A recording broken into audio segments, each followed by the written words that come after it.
عمیر خالد اور آپ دیکھ رہے ہیں میرا یوٹیوب چینل ماسٹر فزکس۔ یہاں پہ ہم 9th کلاس کی فزکس کو ڈسکس کریں گے۔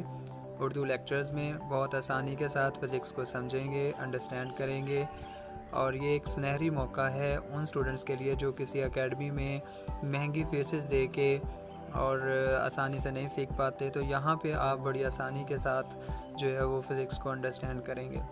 تو آئیے شروع کرتے ہیں۔ بسم اللہ الرحمن الرحیم۔ چیپٹر نمبر 1 طبعی مقداریں اور پیمائش۔ اسٹوڈنٹس، اس میں سب سے جو پہلی ڈیفینیشن ہے امپورٹنٹ ہے جو پیپر میں آ سکتی ہے وہ ہے سائنس۔ سائنس کے ساتھ ہمارا روزمرہ زندگی میں واسطہ پڑتا ہے، جانے انجانے میں ہم سائنس کا استعمال کر رہے ہوتے ہیں۔ فرض کیجئے کہ آپ پھلوں کی دکان پہ ہیں جہاں پہ آپ نے ایک سبز رنگ کا سیب دیکھا، اس کو دیکھنا آپ کا مشاہدہ کرنا ہے، اور آپ جب اس کو اٹھاتے ہیں اور اس کو خریدنے کے لیے ٹیسٹ کرتے ہیں تو آپ دیکھتے ہیں کہ اس کا ذائقہ کڑوا ہے۔ تو یہ آپ نے تجربہ کیا اور اس سے آپ کو ایک علم حاصل ہوا کہ سبز رنگ کے سیب کا ذائقہ اچھا نہیں ہوتا۔ تو یہاں سے ہمیں سمجھ آیا کہ سائنس وہ علم ہے جو مشاہدات اور تجربات کی بنا پر حاصل ہوتا ہے، اسے ہم سائنس کہتے ہیں، سائنس کہلاتا ہے۔ اب سائنس کا لفظ جو ہے وہ ایک لاطینی زبان کا لفظ ہے جو سائنٹیا سے ماخوذ ہے، یعنی لاطینی زبان کا لفظ سائنٹیا ہے، اس سے نکلا ہے سائنس۔ یہ MCQs کے لحاظ سے بہت ہی اہم پوائنٹ ہے۔ اس کے بعد نیکسٹ جو ہمارے پاس ڈیفینیشن آتی ہے جو پیپر میں اکثر آ جاتی ہے، نیچرل فلسفی۔ نیچرل فلسفی کیا ہے؟ اسٹوڈنٹس، جیسے ہی انسان اس دنیا پہ آیا اس نے اپنے ارد گرد چیزوں کا مشاہدہ کرنا شروع کر دیا۔ پہلے تو وہ ان سے بہت ڈرتا، سورج چاند ستاروں سیاروں کو دیکھتا تو وہ پریشان ہوتا کہ یہ کہیں مجھے نقصان نہ پہنچائیں۔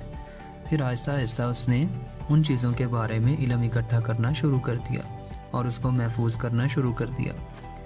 تو 18ویں صدی سے پہلے تمام جو مادی اجسام تھے، مادی چیزیں تھیں، ٹھوس، مائع اور گیسز، ان تمام چیزوں کے علم کے مختلف جو پہلو تھے ان کا مطالعہ، ان کا علم نیچرل فلسفی کہلایا۔ تو نیچرل فلسفی کیا ہے؟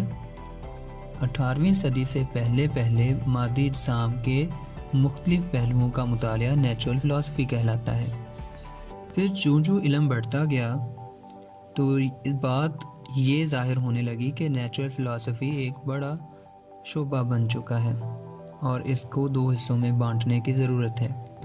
تو یوں اس کے 2 حصے کر دیے گئے، ایک بایولوجیکل سائنسز اور دوسرا نیچرل سائنسز۔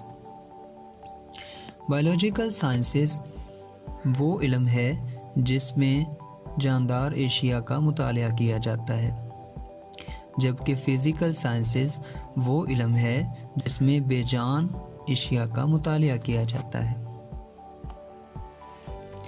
فزکس کا تعارف۔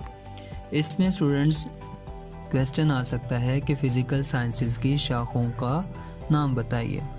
تو 19ویں صدی میں فزیکل سائنسز کو فزکس، کیمسٹری، علم فلکیات، علم طبقات الارض اور موسمیات کے شعبوں میں تقسیم کر دیا۔ ہمارا یہاں سے تعلق جو ہے وہ ہے فزکس کے ساتھ۔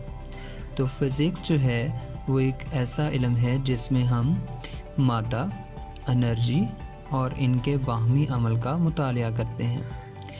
فزکس میں مادہ جیسے ٹھوس، مائع، گیسز اور پلازما کے بارے میں پڑھا جاتا ہے۔ انرجی کی اقسام پڑھی جاتی ہیں، thermal energy, light energy, chemical energy, gravitation energy, ان چیزوں کے نام آپ نے سنے ہوں گے۔ اس کے علاوہ ان کا آپس میں باہمی عمل، یعنی جب کسی میٹر کو، مادے کو انرجی ملتی ہے تو وہ کس طرح سے عمل کرتا ہے، اس کے بارے میں ہم فزکس میں پڑھتے ہیں۔ تو فزکس میں مادہ، انرجی اور ان کے باہمی عمل کا مطالعہ کیا جاتا ہے۔ نیکسٹ آتا ہے ہمارے پاس فزکس کی شاخیں۔ فزکس کی مختلف شاخیں یہاں پہ کتاب کے اندر دی گئی ہیں، اور ان میں سے ہر دفعہ پیپر میں کوئی سی 2 جو ہے وہ شاخیں پوچھی جاتی ہیں۔ سب سے پہلی جو شاخ ہے وہ ہے میکینکس۔ اس میں اجسام کی حرکت کے اثرات اور ان کی وجوہات کا مطالعہ کیا جاتا ہے کہ اس کے حرکت کے اثر کیا ہے، اثر کے اثرات کیا ہیں اور اس کی وجوہات کیا ہیں، کس وجہ سے حرکت ہو رہی ہے اس کے بارے میں پڑھا جاتا ہے۔ دوسرے نمبر پہ جو شاخ ہے وہ ہے حرارت۔ اس میں حرارت کی ماہیت یعنی شکل، اس کے اثرات کہ کیا اثر ہوتا ہے حرارت کے ملنے پہ چیزوں کا، اور انتقال حرارت یعنی ایک جگہ سے دوسری جگہ حرارت کس طرح سے منتقل ہوتی ہے، اس کے بارے میں پڑھا جاتا ہے۔ اس کے بعد ہمارے پاس آتی ہے آواز۔ آواز میں یہ بھی فزکس کا ایک شعبہ ہے جس میں ہم آواز کی لہروں کے طبعی پہلو کہ کس طرح سے آواز جو ہے وہ پیدا ہوتی ہے، اس کی خصوصیات اور اس کا اطلاق، ان سبھی کے بارے میں پڑھتے ہیں۔ نیکسٹ اسٹوڈنٹس ہمارے پاس آتی ہے آپٹکس یعنی روشنی۔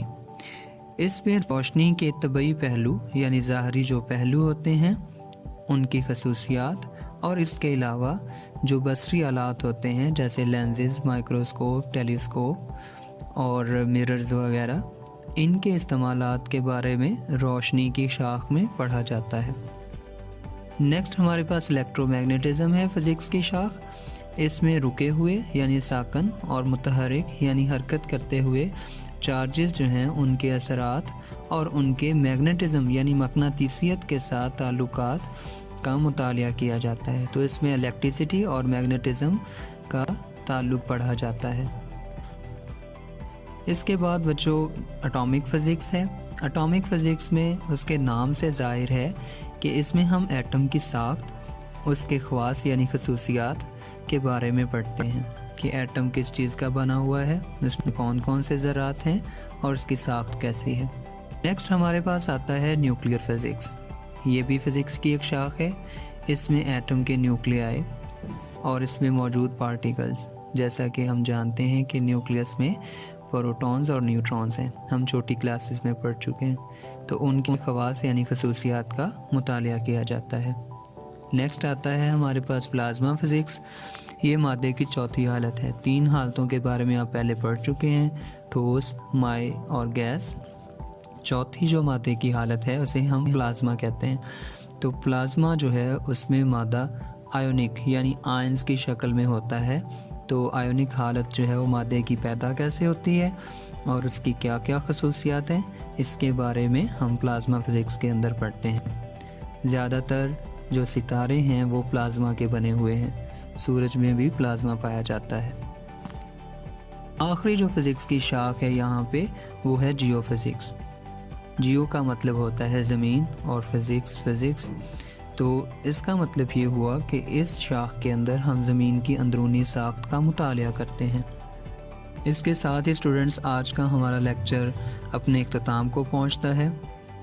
ملتے ہیں اگلی ویڈیو میں نیکسٹ لیکچر کے ساتھ، تب تک کے لیے اللہ حافظ۔